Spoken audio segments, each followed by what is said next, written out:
Vi skal nu se, hvordan man finder medianen af en trekant. Hvis vi tager medianen fra punktet C, så starter vi med at finde midtpunktet af den modstående linje ved hjælp af værktøjet midtpunkt eller centrum. Klikker på linje, så har vi midten af linjen AB, og så tegner vi linjestykket CD.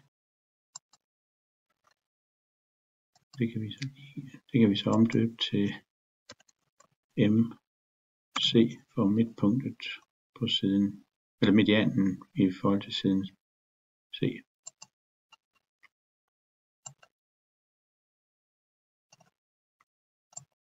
Sådan, og vi kan bestemme længden af medianen ved hjælp af længdeværktøjet.